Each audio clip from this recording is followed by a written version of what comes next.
ناوم ئیلاف دڵشادە خەڵکی شاری کەرکووکم لە دایکبووی ساڵی 2002 لە ئێستاشا خوێندکاری قۆناغی دووەمی کۆلێژی شیکاری نەخۆشیەکانم لە شاری هەولێر و لە کاتی بڵاوکردنەوەی وێنەکانم لە ئینستاگرام زیاتر لەلایەن هاوڕەکانمەوە پاڵپشتی کراوم ئەمەش بۆتە هۆی ئەوەی کەوا زیاتر گرنگی بە کاری وێنەکێشان بدەم. طبعاً بۆ من ئاسان نییە کە وەکو خوێندکارێکی بەشێکی پزیشکی بەشداریم لە کاری وێنەکێشانە کردو و خۆم تێکەڵ بە هونەر کردووە، بەڵام لەگەڵەوەشە هیچ کاتێ حەزم نەکردووە لێیدا ببڕێم لەبەرەوەی بەلای منەوە زانست و هونەر هەردووکی لە هەمان ئاستایە و نابێت هیچ کامێکی بۆ ئەوی تریان پشتگوێ بخەین.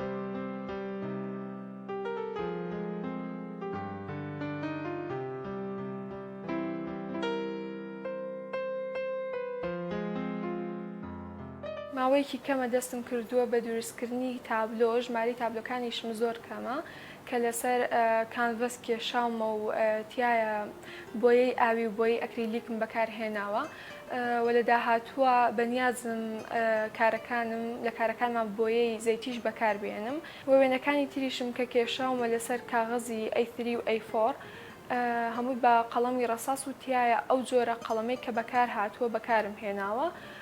زیاتر گرنگیم بە پۆرترێتی مرۆڤ نەداوە، بەڵکو هەر وێنەیەک کە خۆم ویستی بێتم کێشاومە. تابلۆکانیشم زیاتر باس لە وێنەی سروشتی و مەنزەری تەبیعیەکەن. ئەم تابلۆیەش یەکەم تابلۆمە کە کێشا بێتم لەسەر کانڤەس کێشاومە و ڕەنگی ئاوی و ڕەنگی ئەکریلیکم بەکارهێناوە، باس لە دیمەنێکی سروشتیەکە و هەروەها ئەم وێنەیەش لەسەر A3 کێشاومە، وێنەی پەیکەرە و ئەندامی لەشی مرۆڤە، بەڵام تەواوەتی نیم کێشاوە.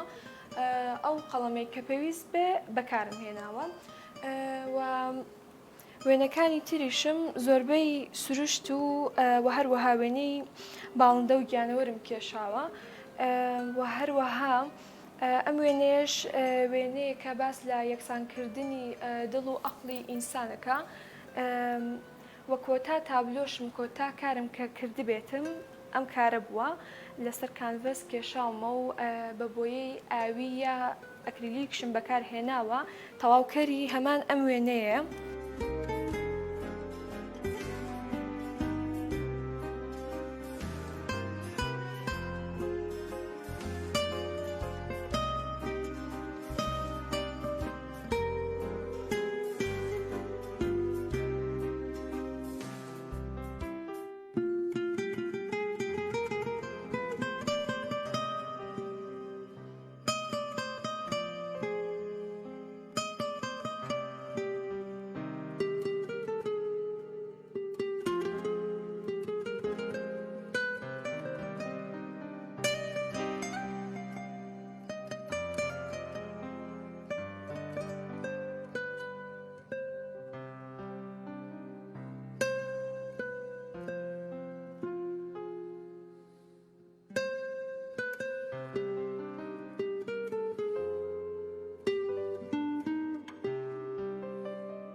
ماني وجاباسكي كان ماني يا ولد يا ولد يا جاباسكي يا ولد يا جابول اللاعب دياديو امامنا اللي بيحاول على حدود منطقه الجزاء.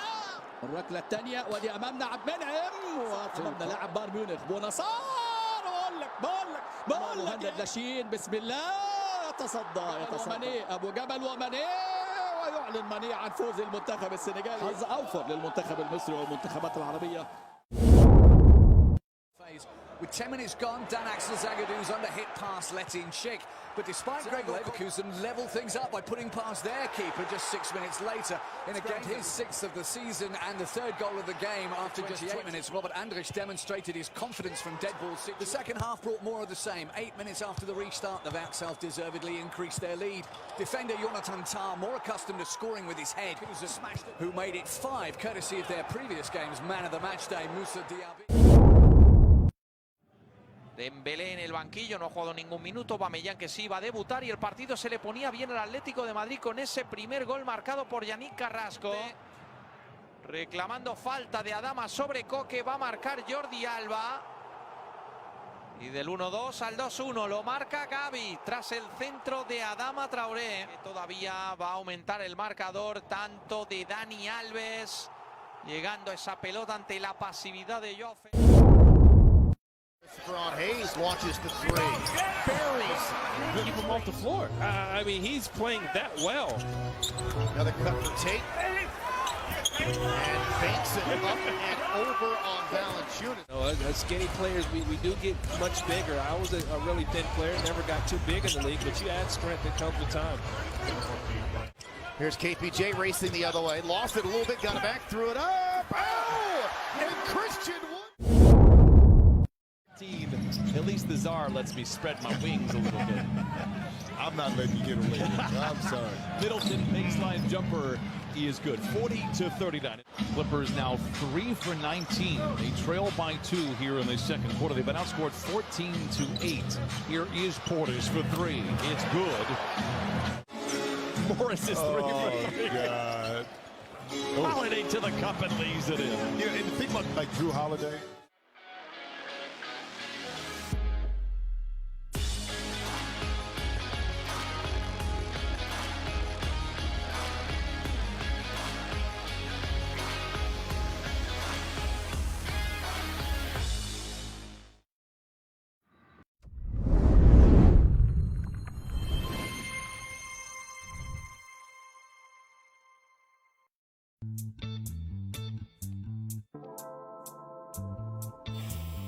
خاتونی بەڕێز بارودۆخێکی بێزاکەرەوە نییە؟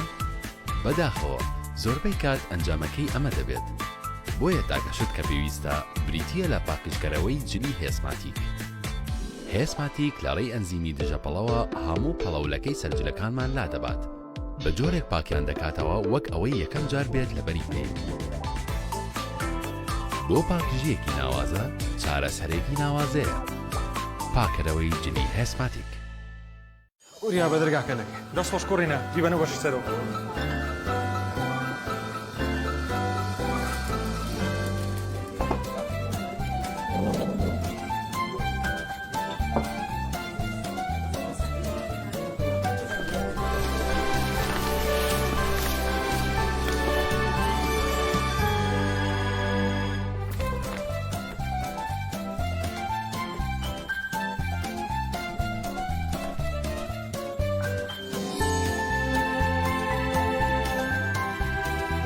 شاری باشوور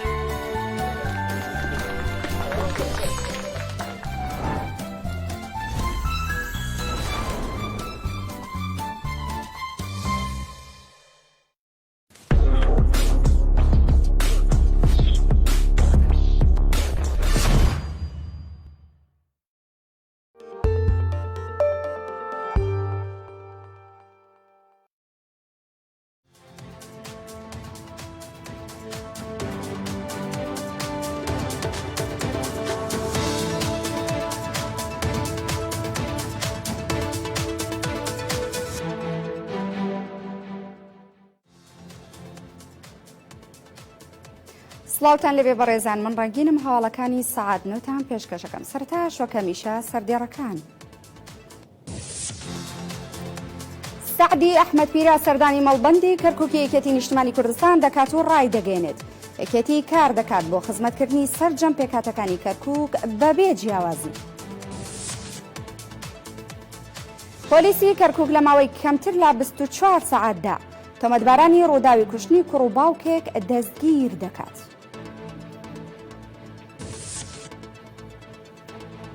بەهۆی تەواو نەبوونی ڕێژەی یاساییەوە دانیشتنی ئەنجومەنی نوێنەرانی عێراق گۆڕدرا بۆ ڕاوێژکاری و هەڵبژاردننی سەرۆک کۆماریش دواخرا. بەها ئەعرەجی ئاشکرای دەکات ڕێککەوتنی سەدر و پارتی و حەلبوسی بۆ بەرژەوەندی تایبەتە و تەنیا لە پێناو خۆیاندایە.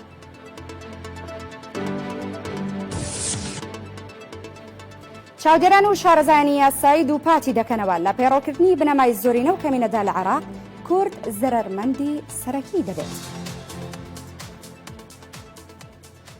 قوبات تاڵەبانی جێگری سەرۆکی ئەنجومەنی وەزیران بە بۆنەی کۆتایی هاتنی 12مین کۆنگرەیانەوە پیرۆزبای لە بزوتنەوەی ئیسلامی کوردستان کرد و تیایدا هاتووە. بە بۆنەی بەسەرکەوتووی بەڕێوەچوونی کارەکانی 12مین کۆنگرەی بزوتنەوەی ئیسلامی کوردستان و متمانە پێدانتان بۆ پۆستی ڕابەری گشتی گەرمترین پیرۆزباییتان لێ دەکەم و هیوای سەرکەوتنی زیاترتان بۆ دەخوازم بۆ خزمەتکردنی گەل و نیشتیمان. ئومێدوارم کۆنگرەکە دەرفەتێک بووبێت بۆ سەر لە نوێڕەخستنەوەی حیزب و بە خۆداچوونەوە و نوێکردنەوەی بزوتنەوەی ئیسلامی کوردستان بە مەبەستی بەدیهێنانی ئەو ئامانجانەی کە لە پێناویدا دامەزراوە.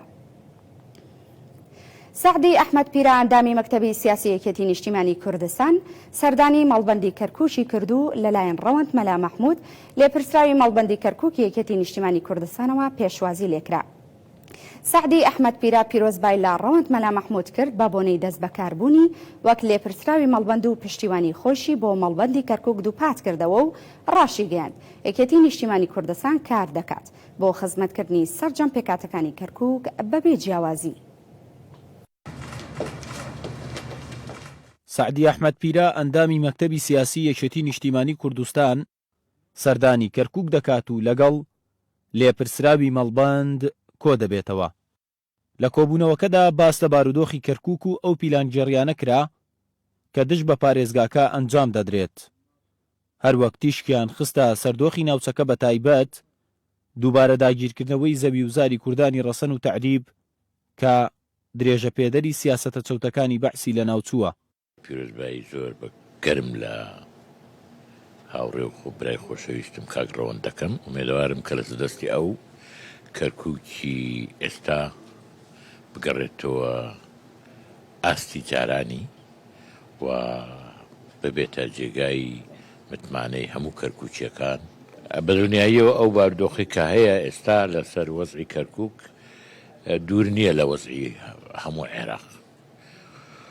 وەزعی عێراق و ئەو ڕێکەوتن نامانەی کە دەکرێت لە ناو عێراق دوو قۆڵی و سێ قۆڵی بەشێکی زۆری بەداخەوە بە تایبەتی لە ڕۆژانی ئەخیر دەرکەوت کە شتێک موئامەرەی تێدایە لەسەر کەرکووک لە دژی کەرکووک لە دژی کەرکووچەکە. بۆیە پێویستە هەموو لایەکان بینە جواب و داوا لە هەموو لایەنە سیاسەکانی کوردستان بکەین کە بە خەبەر بێنە سەر ئەو مۆزوعە. سەردەمی سەدام حوسێن تعریب بەبێ یاسا و بەبێ قانون دەکرا، ئێستا خەریکە تعریب لە ڕێگای محافظ و لە ڕێگای دام و دەستگا فەرمیەکان دەکرێت کە ئەمە کارەساتێکی گەورەیە و ئەگەر یەکێک پەرۆژ بێ بۆ نەڕشتنی خوێنی کەرکووچیەکان بۆ ڕوونەدانی شەڕ و ئاژاوە و جێچەڵ لە ناو کەرکووک دەبێ ئەو نەوە سیاستە تەرک. جگە لە خستنە ڕووی گرنگی سەردانەکە هاوکات ئامانجەکان خرایە ڕوو کە دیارترینیان دەربڕینی پشتیوانیە. هەر لە کۆبوونەوەکەشدا ڕەوەند مەلا مەحموود ڕایگەیاند. کاک سعدی کەسێکی واقع بینە، من پێم وایە ئەوەی کە هاتووە بۆ ئێرە دووسێ بابەتێکیان بەوە هاتووە لەگەڵمانە لە نزیکەوە بمان بینێ و وەزعی کەرکووک شڕۆڤەیەشی بکات. ئەو قسانەی کە ئەو لێ ئێستا بۆ ئێمە کردی لێرە ئەو تێگا لە پلانەکانی سەر کەرکووک تێگالەوەی بەداخەوە هەندێک دەستی هەندێک کوردیشی تیا ئەو پلانانەی کە لەسەر کەرکووکە کرێ. بۆیە نەسیحەتی کردین بەوەی ئێمە ژەبێ هەم خۆڕاگر بین و لە هەمان کاتیشە ئێمە خاوەن کەرکووچین. کەرکووک ئەو پارێزگایەی بە ئێستاشەوە چەندین پیلانی جۆرا و جۆر لە دژیدا دەڕێژرێت، بەڵام سەرباری بارودۆخەکە یەکێتی نیشتیمانی کوردستان لە شارەکەدا ماوەتەوە و دانیشتوانەکەی جێنەهێشتووە. لە دیداری نێوان سعدی ئەحمەدپیرە ئەندامی مەکتەبی سیاسی و ڕەوەند مەلا مەحموود لێپرسراوی مەڵبەندی کەرکووکی یەکێتی ڕاگەیەندرا هەموو هەوڵەکان چڕ دەکرێنەوە لە پێناو بەدەستێنانەوەی مافەزەوتکراوەکان و خزمەتکردنی زیاتری کەرکووکیەکان. یوسف مراد، کەناڵی کەرکووک.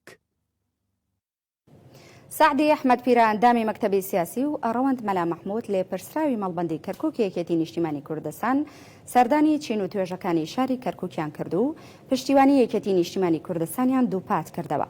ڕاشیان گەیاند هەموو توانەکان دەخەینەگەڕ بە ئامانجی خزمەتکردنی زیاتری شارەکە هەر لە سەردانەکەیاندا تەکیەی شێخ محەممەد شێخ عەبدوڕەحمانیان بەسەر کردەوە.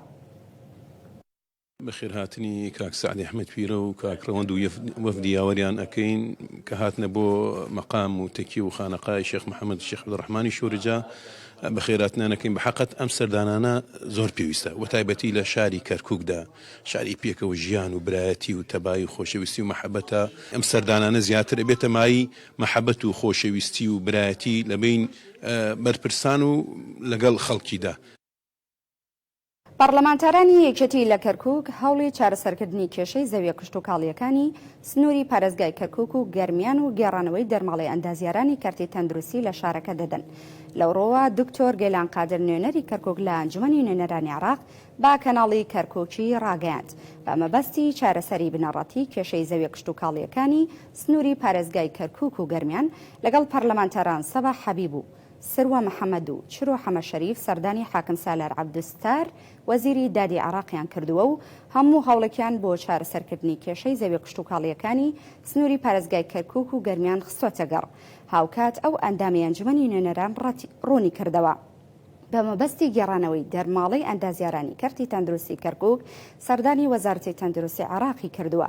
دوو پاتیشی کردەوە. وەزیری تەندروستی ڕەزامەندی نیشاندا ئیدارەی وەزارەت ڕێکارەکان بگرێتە بەر بۆ گێڕانەوەی دەرماڵەکانیان هاوشێوەی بەشەکانی تری کارتی تەندروستی. دوای کەمتر لە 24 سەعات لە کوژرانی کوڕ و باوکێک پۆلیسی کەرکووک بکوژەکانی دەستگیر کرد. سەبارەت بە ڕووداوەکە ئامر نووری و تەبێژی پۆلیسی کەرکووک با کەناڵی کەرکووکی ڕاگەیاند. ڕووداوەکە بەهۆی کێشەیەکی عەشایەریەوە بووە دوور بووە لە کاری تێرۆریستی. ئێوارەی دوێنێ لە شەقامی فڕۆکەخانەی شاری کەرکووک چەند کەسێک دەستڕێژی گولیان لە ئۆتۆمبیلێک کرد و بەهۆیەوە کوڕ و باوکێک کوژران. دوای ڕووداوەکەش بە سەرپەرشتی عەمید کاوەغەریب بەڕێوەبەری پۆلیسی کەرکووک هەڵمەتێک بۆ دەستگیرکردنی تۆمەتباران دەستی پێکرد و توانرا لە ماوەیەکی کەمدا بکوژەکان دەستگیر بکرێن. وەکو بەڕێبەراتی پۆلیسی کەرکووک کاتێ زانیمان بە ئەو ڕووداوە لە جادەی مەتار نزیک جسری معرەزەکان جێبەجێ تیمەکانمان گەیشتە شۆنی مەبەست و دەستمان کرد بە لێکۆڵینەوە بە فەرمانی بەڕێوەبەری پۆلیسی کەرکووک کاتێک کە بڕیاری دا لێزنێکی تایبەت بۆ لێکۆڵینەوە لەسەر ئەم کەیسە دروست بکرێ. بنکەی پۆلیسی تسعین لەگەڵ نهێشتنی تاوانە دەستیان کرد بە لێکۆڵینەوە و دەرئەنجامەکەی بیدایەتی دەرەکەوێ ئێمە کارێکی تیرۆریست نییە، کارێکی ئیجرامیە، مجەرەد دوو کێشەیەکی لە بین دوو بدە ماڵەیە وەکو کێشێکی عەشایەریە. ئێمە بە فەرمانی دادوەردوەنێ شەو 5 کەسمان دەستگیر کرد. بەڕێوەبەری پۆلیسی کەرکووک خۆی تا بەر لە بەیان دەرچوو لەگەڵ هێزەکانە بۆ ئەو گوندە دەستگیرکردنی ئەو کەسانە بە سەرپەرشتی خۆی بوو تا ئەو کێشەیە تەشەنە نەکا و حەدێکی بۆ دابندرێ. هێنامان دامانە دادوەر ئێمڕۆ خۆی بڕیاری خۆی دەدات. ئەم کێشەیەش دەگەڕێتەوە بۆ ئێستانیە کێشەی کۆن هەیە لە بینیان. بە بۆنەی هەفتەی تەبایی جیهانی نێوان ئاینەکان و بە ئامادەبوونی ڕاگری کۆلێژی ئادابی زانکۆی کەرکووک و ژمارێک لە مامۆستایانی زانکۆ و پیاوانی ئاینی و توێژەران سیمینارێکی زانستی نێودەوڵەتی ئۆنلاین بەڕێوەچوو. لا سیمینارەکەدا کە ژمارێک شارەزا و پسپۆر لە چەند وڵاتێک تیایدا بەشدار بوون باس لا گرنگی تەبایی نێوان ئاینەکان کرا کە دەبێتە هۆکاری لە ناوبردنی تۆندڕەوی. لەسەر ئاسی جیهان و لە نێو سەرجەمگەلان و هەڵگرانی بیرروڕا و ئاین و مەزهبەکان توندڕەوی و تونند و تیژی بوونیان هەیە. بۆیە نەتەوەی گرتوەکان و سەرجەم ڕێکخراوەمەدەنی و ناوەندە زانستیەکان و بەشێک لە کەناڵەکانی ڕاگەیاندن و کەسایەتی و پیاوانی ئاینی لە هەوڵی ئەوەدان کۆنتڕۆڵی توندڕەوی بکەن و تەبایی و ئاشتەوایی جێگەی بگرێتەوە.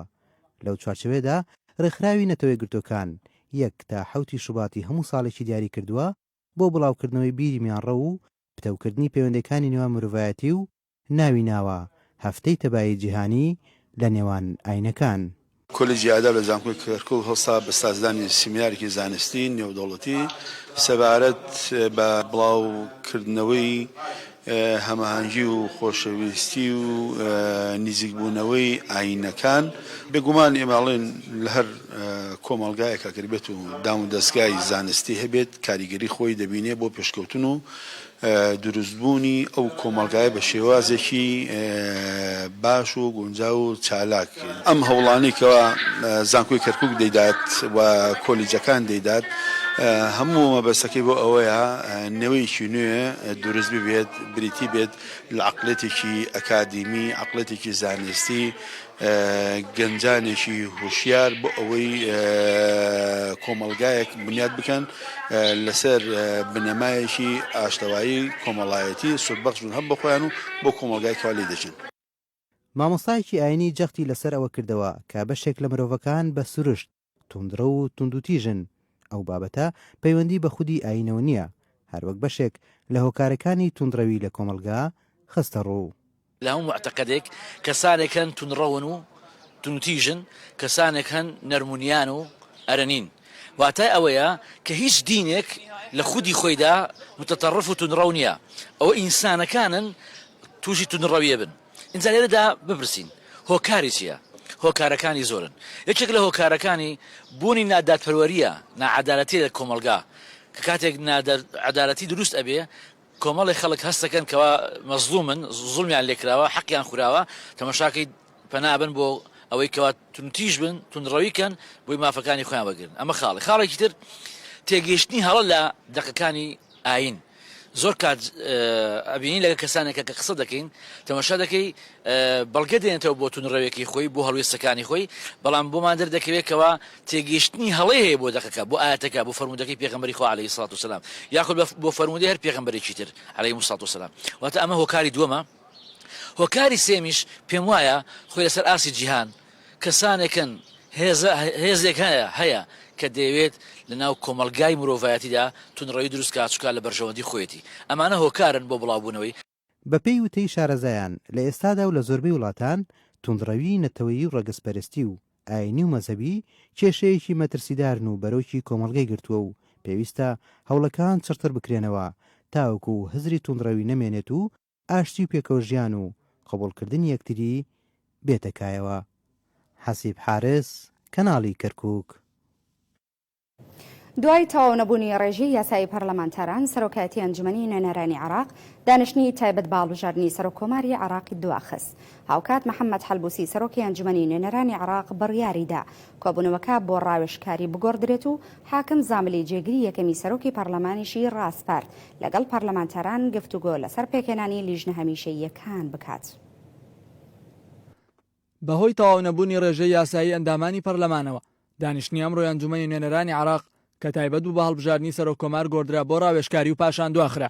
دواخستنی دانیشتنەکە بەهۆی بڕیاری پێشوەختەی فراکسیۆنە سەرەکیەکانی پەرلەمان بۆ بایکۆتکردنی کۆبوونەوەکە. هەر بۆیە ڕێژەیەکی کەمی پەرلەمانتاران چوونە نێوهۆڵی پەرلەمان و بەو هۆیەشەوە نیسابی یاسایی کۆبوونەوەکە تەواو نەبوو. دوای تەواو نەبوونی ڕێژەی یاسایی پەرلەمانتاران محەممەد حەلبوسی سەرۆکی ئەنجومەنی نوێنەرانی عێراق بڕیاریدا کۆبوونەوەکە بۆ ڕاوێژکاری بگۆڕدرێت و حاکم زاملی جێگیری یەکەمی سەرۆکی پەرلەمانیشی ڕاستپارت لەگەڵ پەرلەمانتاران گفتوگۆ لەسەر پێکێنانی لیژنە هەمیشەییەکان بکە. حەلبوسی ئاماژەی بۆ ئەوەش کرد دانیشتنە ڕاوێژکاریەکانی پەرلەمان بەردەوامی دەبێت. سبەینێش حاکم زاملی جێگیری یەکەمی سەرۆکی ئەنجومەنی نوێنەران لەگەڵ سەرۆکی فراکسیۆنەکان کۆ دەبێتەوە بۆ پێکێنانی لیژنە هەمیشەییەکانی پەرلەمان و دانانی ئەندامانی پەرلەمان لەو لیژنانە. هاوکات داواشی کرد سبەینێ میوانداری هەردوو وەزیری کوشتتوکاڵ و بازرگانی بکرێ بۆ تاوتێکردنی هۆکارەکانی دواکەوتنی دابشکردنی شایستەدارایەکانی جوتیاران دۆخی کوشتتوکاڵیش بەگشتی.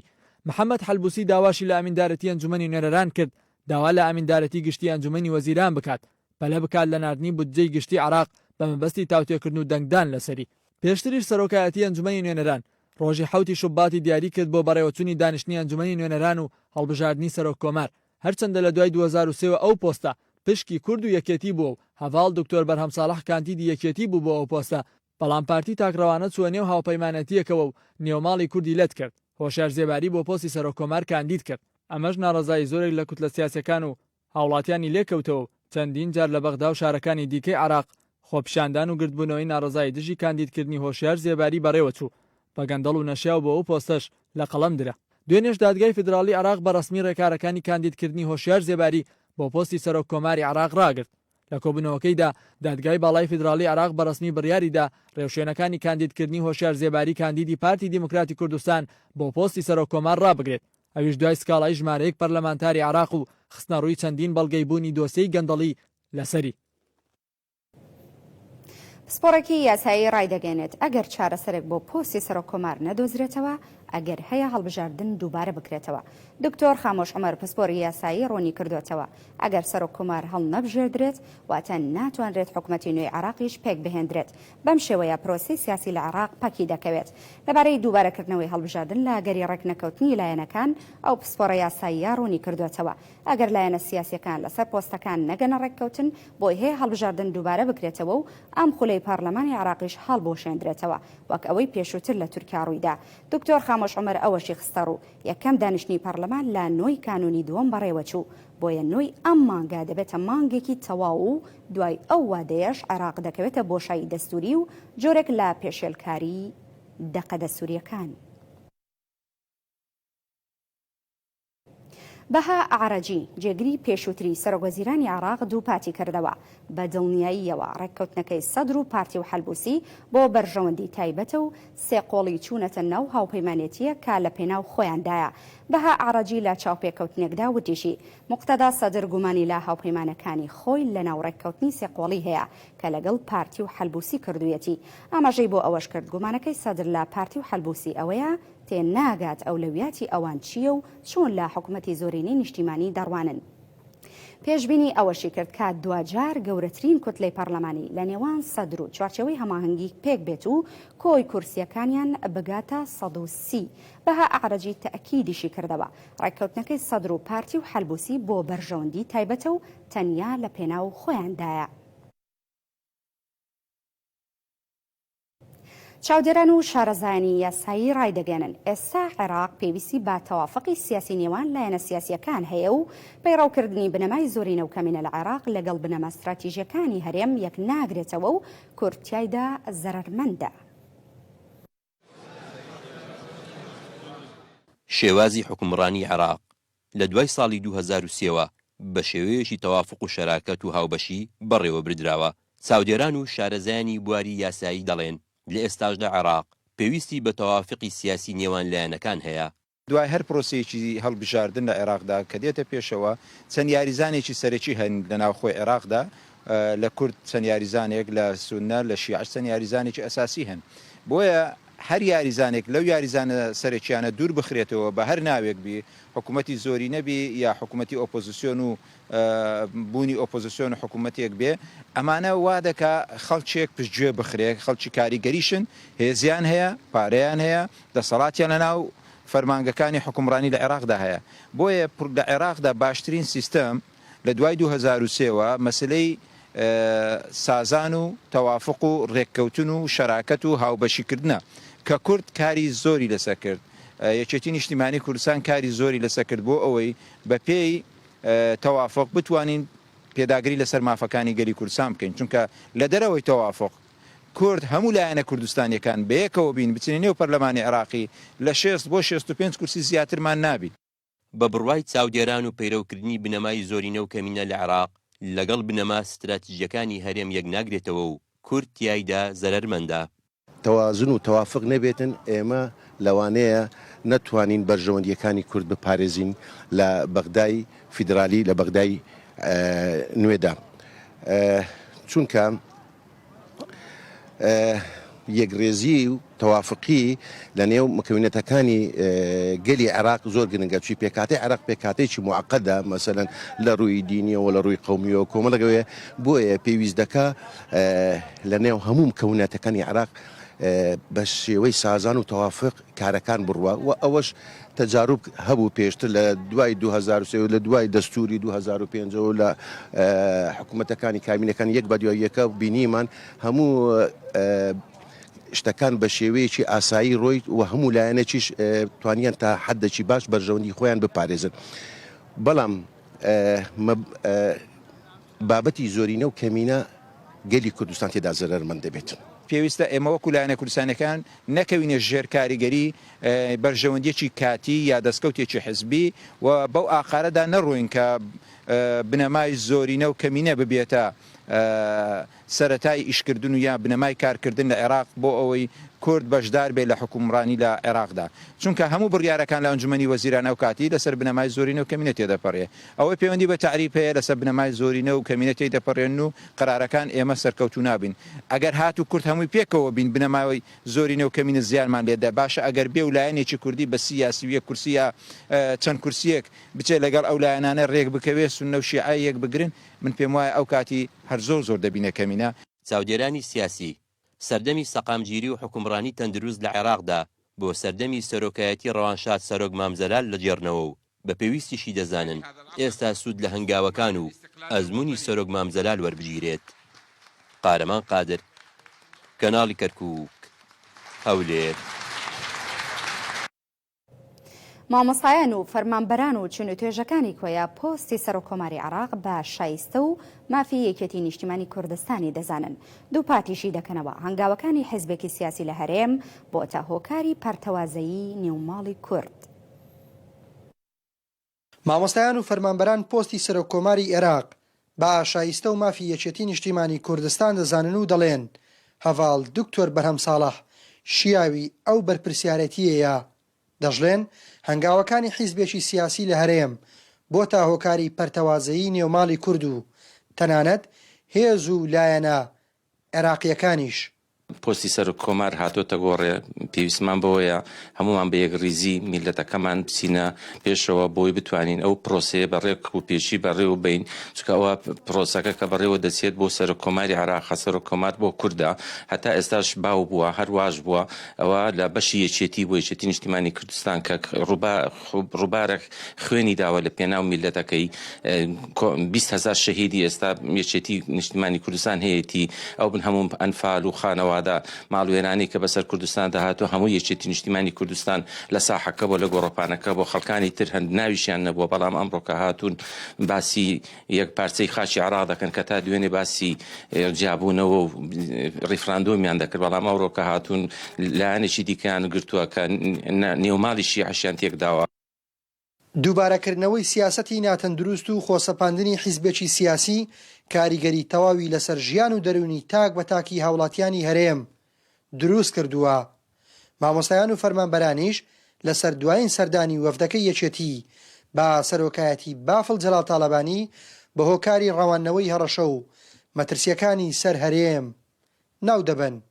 بەدڵناییەوە بوونی یەکێتی نیشتیمانی کوردستان و بوونی تیمی یەکێتی نیشتیمانی کوردستان لە هەموو کات و سەردەم و بارودۆخەکان بۆ عێراق گرنگ بووە و بزات لەو کاتەش کە ئێستا وەک خۆتان دەزانن نێوماڵی شیعە پەرتەوازە بووە و نێوماڵی کورد بە شێوەک لە شێوەکان یەکگرتوونیە و نێوماڵی کۆی عێراق یەکگرتوونیە کە ئەمە هەمووی خۆی لە بەشێک لە سیاسەتی قۆرقاری دەبینێتەوە لەلایەن لایەنێکی سیاسیەوە کە لە چەند ساڵی ڕابردوو ڕیکلام و دیعایی سربەخۆی دەکرد و عێراقی بە وڵاتێکی دراوسێ دەزانی بەڵام لە ئێستادا وەک دەبینین وتاری وتافی یەک پارچەی خاچی عێراق و وتافی بوونی سەرۆکۆمار و ئیرەی و مشتاقی پوڵ و کورسی حیزبێک هەرێمی کوردستانی لە بەردەم دووڕیانێکی تاریکدا هێشتۆتەوە و خەریکە ئەوەی لە ڕابردووشدا بە خوێنی لاوەکان هاتۆتە بەرهەم لەدەست دەچێت. لا قەزای کۆیەوە کاروان نازم، کەناڵی کەرکووک. هەر لە سەردێڕەکانی ئەم شۆماندا هاتووە وەزارەتی پێشمەرگە سەرکەوتنی قۆناغی یەکەمی ئۆپراسیۆنی هابەش لە سنووری ناحیەی سەرگەڕان و باکوور و ڕۆژهەڵاتی چێقەرەچۆق ڕادەگەێنێت. مستەفا کازمی ئاشکرای دەکات هەوڵەکان بەردەوامن بۆ ڕوبەڕووبوونەوەی قەیرانی وشکە ساڵی و بە بیابان بوون.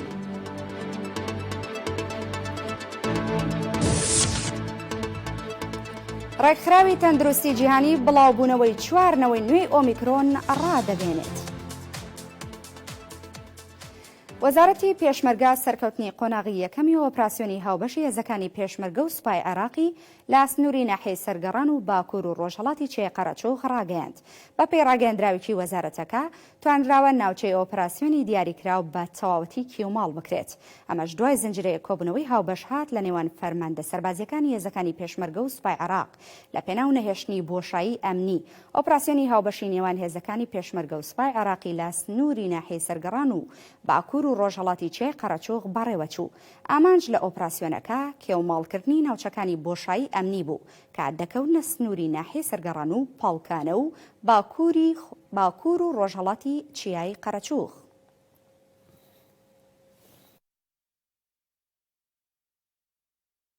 وەفدێکی باڵای وەزارەتی بەرگری عێراق و وەزارەتی پێشمەرگە لە کۆبنەوەیەکدا مەترسیەکانی تێرۆر و هەماهەنگی نێوانیان تاوتێ دەکەن. بە پێی ڕاگەیاندراوێکی وەزارەتی پێشمەرگەی حکوومەتی هەرێم وەفدێکی وەزارەتی بەرگری عێراق لە شاری هەولێر لەگەڵ وەفدی وەزارەتی پێشمەرگە کۆبووە و تیایدا تاوتۆی دوایین گۆڕانکاری و مەترسیەکانی تێرۆر و پتەوکردنی هەماهەنگی و پەیوەندیە سەربازی و هونەریەکانی نێوانیان کراوە.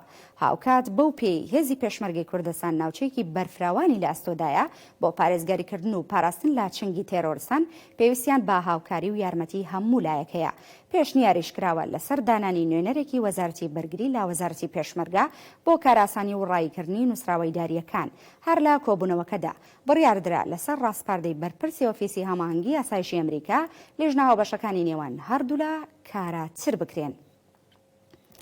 ڕێکخراوی شەید جەعفەر عەبدولواحید لە درێژەی کار و چالاکیەکانی بە ئامانجی بەرەو پێشچوونی ئاستی زانست و زانیاری لە سنووری بەڕێوەبەرایەتی پەروەردەی کۆیە کەلوپەل و پێداویستی بواری پەروەردەیی گەیاندە چەندین باخچی ساوایان و خوێندنگا بنەڕەتیەکان لەو ڕۆوە ڕەوا شەهید جەعفەر عەبدولواحید سەرپەرشتیاری ڕێکخراوەکە ڕایگەیاند وەک چۆن شەید جەعفەر لەبەر بیر و باوەڕی کوردانە و خەباتی یەکێتەکەی مام پەتی سێداری هەڵبژارد ئێستاش بۆ درێژەدان بەو کاروانە ڕێکخراوەکان بە پێویستی دەزانێت خزمەت بە سەرجەم سێکتەرەکان بکات بێجیاوازی و لە داهاتووشدا بەردەوامیان دەبێت. ئێمە ماوەیە کە زیاتر سەکتەری پەروەردەمان بە هەند وەرگرتووە. لە ڕاستیدا کە هەدەی سەردانی شوێنەکان دەکەین بە تایبەتی شاری کۆیە ناوەوەی شاری کۆیە هەرچەندە ئێستا حاڵی حاضر ئێمە لە یەکێک لە گوندەکانی دەوروبەری شاری کۆیەینە قورسایی خۆمان خستیتە سەر ئەوەی کە یارمەتی ئەو شوێنانە بدەین کە خوێندکاری بەخۆیەوە گرتووە. هەرچەندە گرنگ نییە قۆناغەکانیان چۆن بین بەڵام مهم ئەر ئەوەیە گرنگ لە لایمە ئەوەیە کە بتوانین یارمەتێکی زۆر ڕاستەقینە بگەینین بە پەروەردە و لایەنی پەروەردە لە شارەکەمان. پێداویستیەکانی خۆیان دەنووسن داواکاریەکانیانی خۆیان پێمان ڕادەگەینن. ئێمەش وەکو ڕیزبەندێکی لێکراوە هەر جارەی 3 بۆ 4 شوێن دەتوانین پێداویستیەکانیان دابین بکەین. ساڵ بە ساڵ بەهۆی خراپی ڕێگاوبانەکان و نەبوونی سەلامەتی لەنێو ئۆتۆمبیلە هاوردەکراوەکان و پابند نەبوونی شۆفێران ڕووداوەکانی هاتوچۆ ڕوو لە زیادبوون دەکەن و ژمارەی قوربانیانی ڕووداوەکانی هاتوچۆش بەراورد بە ساڵانی ڕابردوو بەرز بوونەتەوە. ڕووداوەکانی هاتوچۆ هۆکارێکە بۆ گیان لە دەستدانی هاوڵاتیان. وتەبێژی بەڕێوەبەرایەتی پۆلیسی هاتوچۆی هەولێریش ڕایگەیاند لە ساڵی 2021 ژمارەی ڕووداوەکانی هاتوچۆ بەراورد بە ساڵانی ڕابردوو کەمی کردووە.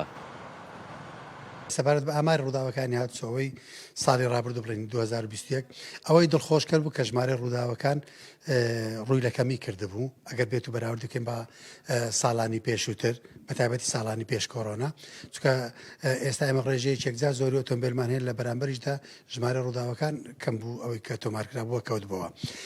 سەبارەت بەوەی کە بڵێن ئایا ئەو ژمارە ڕووداوی کە دەکەوێتەوە ئایا سروشتیە یاخودنا ئێمە دەتوانین بڵین ئێمە هێشتا نەگەیشتوێتە ئاستی قەیران.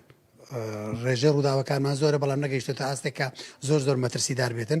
ئێمە ئەوەی کاری لەسەر دەکەینەوەیە کە بگاتە ئاستی ئاسایی چونکە بەپێی ستانداردە جیهانیەکان دەبێتن دائیمەن لەگە ژمارەی دانیشتوانی ژمارە ئۆتۆمبیل ڕێژە ڕووداوەکانیش هاوسەنجەکە بێتن نەک ئەوە بێتن کە لە بۆ نمونە شارێکی وەکو هەولێر کە ژمارەی دانیشتوانەکەی نزیک لە 2 ملیۆنە ساڵانە 2000 یاخود 3000 ڕووداوی هاتوچۆشی لێ بکەوێتەوە. هۆکارەکانی ڕووداوی هاتوچۆ بۆ پابەند نەبوونی شۆفێران بە ڕێنمایەکانی بەڕێوەبەرایەتی پۆلیسی هاتوچۆ و خراپی ڕێگا و بانەکان و بێئاگایی شۆفێران و کەش و هەوا دەگەڕێتەوە. تەنها تیژڕۆی شوفێران هۆکاری سەرچێرە بۆ کەوتنەوە ڕووداوەکانی هاتوچۆ. ڕاستی تیژڕۆی دائیمەن چۆن دەڵێ یعنی چۆن دەڵێ خوێ لە چێژ دەکەی ئەگەر خوێیەکە نەبێت تامەکەی ناداتێ ئەگەر بێت و هەر ڕووداوێک تیژڕۆیی لەگەڵ نەبێتن لەوانێ نەگات ئاستی کارەسات بەڵام وەک ڕوودا هەر دەکەوێتەوە یعنی دائیمەن هۆکاری یاریدەدەرە تیژڕۆیکردنەکە لە بۆی کە ڕووداوەکە مەترسیدارتر بێتن یاخود ژمارەکەی زۆرتر بێتن. سەبارەت بە ئەوەی بینە سەر هۆکارەکان بەگشتی طبعاً زۆرێک لە هۆکارەکان وەکو لێکۆڵنەوە جیهانەکان دەریخستووە دەگرێتەوە لە بۆ خودی شوفێرەکان یاخود عنصری مرۆڤ کە تحکم بە ئۆتۆمبیلەکە دەکاتن. دوای ئەوەش هەندێکی دەگرێتەوە لە بۆ ڕێگابانەکە و هەندێکشی لە بۆ کوالیتی ئۆتۆمبیلەکان. نابێت کەش و هەواش لەبیرکەم چکە خۆتان زانانی عیندایمە لە وەرزستان کە کەش و هەوا تێک دەچێتن ڕێژە ڕووداوەکان یاخود ژمارە ڕووداوەکان یاچۆ زیاد دەبن. لە هەرێمی کوردستان ڕووداوەکان سنووریان تێپەڕاندووە و ساڵانێکە چەندین هاوڵاتی گیان لەدەست دەدات و بە تیرۆری سپیش ناو دەبرێت. قارەمان قادر، کەناڵی کەرکووک، هەولێر.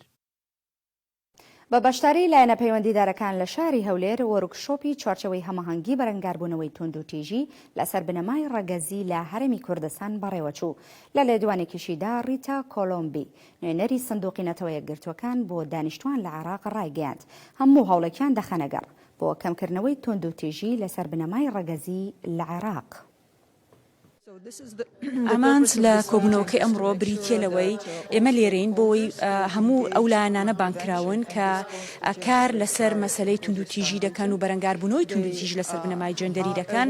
پێمان باشە ئەمڕۆ پێیان بناسێنین کە ئایا چۆن بتوانن بەڵامدانەوە بکەن بۆ توندوتیژەکان لەسەر بنەمای جەندەری و هەر کەس و ڕۆڵی خۆی بزانێت لە وەڵامدانەوە و چۆن کار بکە لەسەر ئەم شتە. مستەفا کازمی سەرۆکوەزیرانی عێراق ڕایگەیاند عێراق لە چەند ساڵی ڕابردوو بەهۆی جەنگە بەردەوامەکان و نەبوونی پلانی کشتوکاڵی نوێ و گەندەڵی و خراپی ئیدارەدانی وڵات ڕوبەڕووی چەندین ئاستەنگی ژینگەیی بووەتەوە بۆیە پێویستە هەمووان با ڕۆحی هاوکاری و ئامانجی هاوبەشکار بکەن و وڵاتانی ناوچەکەش لە دابینکردنی هەسایشی ئاو و خۆراکدا هاوکاری یەکتر بن. کازمی لامیانی بەشداریکردنی لە 36مین کۆنگرەی هەرێمی ڕۆژهەڵاتی نزیک و باکووری ئەفریقا کە بە هاوکاری ڕێکخراوی خۆراک و کشتوکاڵی سەربانەتەوە یەکگرتووەکان فاو لە بەغدا بەڕێوەچوو ڕۆنیشی کردەوە. عێراق لەگەڵ هاوبەشە هەرێمیەکانی کار دەکات بۆ چارەسەرکردنی کێشەکانی تایبەت بە ئاوی دیجلە و فرات ئەویش لەسەر بنەمای گفتوگۆ و پاراستنی بەرژەوەندی هاوبەش. هەروەها عێراق لەم کاتەدا هەوڵەکانی بۆ بەرەنگاربوونەوەی پرسی بە بیابانبوونی چڕ کردوێتەوە. هاوکات باسی لا پلانی حکوومەتەکەی و ڕوانگەی عێراق کرد بۆ چۆنیەتی بەرەنگاربوونەوەی با بیابانبوون و قەیرانی ئاو. داواشی کرد هەمووان وەک یەک تیم کار بکەن چونکە هەمووان هاوڵاتی ئەم هەسارەیەن و تیایدا دەمێننەوە بۆیە هاوبەشیکردنی یەکتر تاکە بژاردەی سروشتی و سەرکەوتووە بۆ دابینکردنی داهاتوویەک بۆ نەوەکان. عێراق و سووریا لەبارەی پشکی ئاوی عێراق لە ڕووباری فرات ڕێک دەکەون. وەزیرانی دەرەوەی عێراق و تورکیا و سووریاش لەبارەی دۆسی ئاو کۆ دەبنەوە. لەو ڕۆوە ئۆنزیا بوتەبێژی وەزارەتی سەرچاوەکانی ئاوی عێراق ڕایگەیاند لەگەڵ سووریا لەسەر پشکی ئاوی عێراق لە ڕووباری فرات ڕێک کەوتوین. ئامانجی ڕێککەوتنەکەش یەخستنی هەڵوێستەکانی بەغدا و دیمەشقا لە دانوستانەکانیان لەگەڵ تورکیا لەبارەی پشکی ئاو لە ڕووبارە هاوبەشەکان. وتیشی ئێستا ڕێژەی ئەو ئاوەی لە تورکیاوە دەگاتە سنوورەکانی سووریا لە 500 مەتر سێجا لە یەک چرکەتێ ناپەڕێت کە لە هەر 290 مەتر سێجا ئاو لە یەک چرکەدا 58% بۆ عێراقا.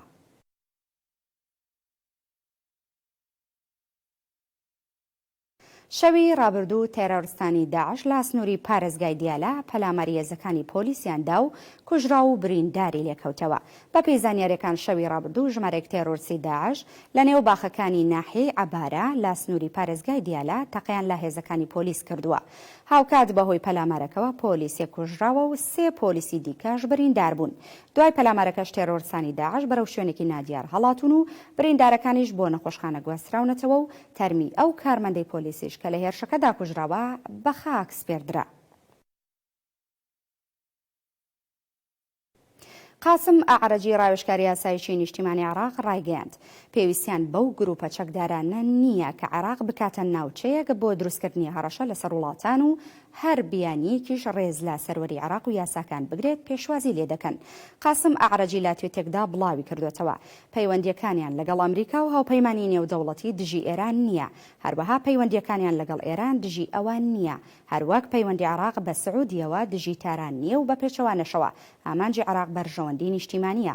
ڕاوێژکاری یاساییی نیشتیمانی عێراق ئاماژەی بەوەش داوە عێراق نیازپاکی ڕاستەقینەی هەیە و پێی وایە سەقامگیری با کۆتایی هاتنی ناکۆچیەکانی نێوان دەوڵەتانی دراوسێ دەست پێ دەکات و هەوڵی نزیککردنەوەی بیربۆچوونەکان دەدات لە نێوان سعودیە و ئێران. پەیمانگای بڕۆکینزی ئەمریکی لە راپۆرتێکدا ڕوونی کردوێتەوە گروپەکانی حەشدی شەعبی لە مەودووە ئەو توانای پێشویان نامێنێت و بەرەو لاوازبوون دەچن. پەیمانگاکە چەند خاڵێکی لەو ڕۆوە خستۆتە ڕوو وەکو کەمکردنەوەی کورسیەکانی هاوپەیمانی فەتح و ناکۆچی نێوان سەدر و سەرکردەکانی دیکەی شیعە و چەند هۆکارێکی دیکەی تایبەت بە ناکۆچی لە نێوان سەرکردەکانی حەشدی شەعبی. باپی راپۆرتی ئەمریکی توانای چەکدارانی حەشدی شەعبی بەرەو لاوازبوون دەچێت و لەمە دواو کاریگەری پێشویان لە سەرگۆڕەپانی سیاسی و ئەمنی عێراق نامێنێ. پەیمانگای بڕۆکینگزی ئەمریکی لە راپۆرتێکیدا ڕوونی کردوێتەوە چەکدارانی حەشدی شەعبی بە تایبەتیوانی نزیکن لە ئێرانەوە ڕوبەڕووی گۆڕانکاری ڕیشەی دەبنە و چیتر وەکو پێشوو کاریگەریان بەسەر ڕووداوەکانی عێراقەوە نابێ. ئاماژەی بۆش کردووە چەکدارانی حەشدی شەعبی لە ساڵانی ڕابردوو دەسڵاتێکی زۆریان پێدرا بوو شەرعێتێکی ناوخۆی فراوانیان هەبوو بەڵام چیتر و دەسڵات و کاریگەریان نامێنێ. هەرچەندە لە راپۆرتەکەداوە هاتووە کە سەرباری وڵەکان بۆ لاوازکردنیان بەڵام تا ئێستا خاوەنی چەک و کەرەستەی سەربازی و ئابووری بەرفراوانن. لەگەڵەوەشدا هەندێک هۆکار هەنوا دەکەن پێشبینی لاوازبوونی حەشدی شەعبی بکرێت. راپۆرتە ئەمریکیەکەەوە ڕوون دەکاتەوە کێشەکانی حەشدی شەعبی لەو کاتۆ زیادی کردووە کە لەم ساڵدا سەرکردەکانی حەشدی شەعبی لەگەڵ موقتەدا سەدر ناکۆچی کەوتە نێوانیان. ئەمە شوای کرد پێگەی جەماوەری و گروپانە لاواز بێت و هەروە پەرتەوازەیان پێوە دیار بێت و لاڵبژاردنەکەشدا ناکۆچی توند کەوتە نێوان سەدر و سەرکردەکانی دیکەی شیعەدا. هەر بەجۆری راپۆرتەکەیەکی تر لە هۆکارەکان پەیوەندی باڵبژاردنەکانی ئۆکتۆبەری 2021ەوە هەیە. لە واڵبژاردنەدا و پەیمانی فەتح کە لە یانگرانی حەشدی شەعبین دەنگەکانیان بە شێوەیەکی بەرچاو بە بەراورد باڵبژاردننی ڕابردوو کەمی کردووە. لە راپۆرتەکەداوە شاتووە هۆکارێکی دیکە بە هۆڵی تیرۆرکردنی مستەفا کازمی سەرۆکوەزیرانی عێراق لە ماڵەکەی خۆیدا دەگەڕێتەوە کە پاشان بەشێک لە چەکدارانی حەشدی شەعبی بە ئەنجامدانی هێرشەکە تاوانبار کران.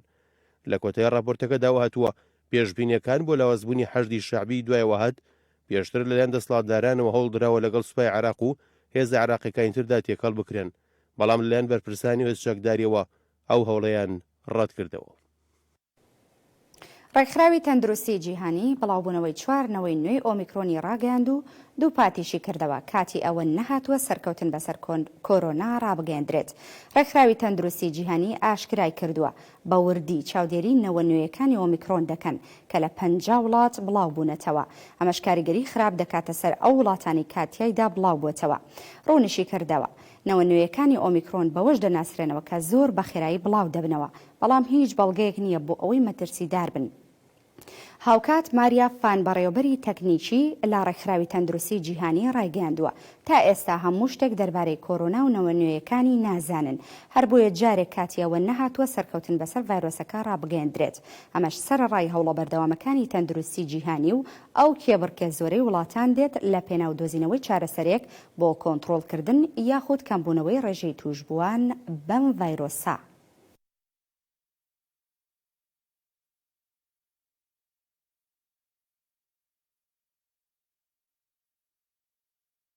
بە یارمەتی هاوکارانم هەواڵەکانم پێشکەشکردن هەر شاد بن.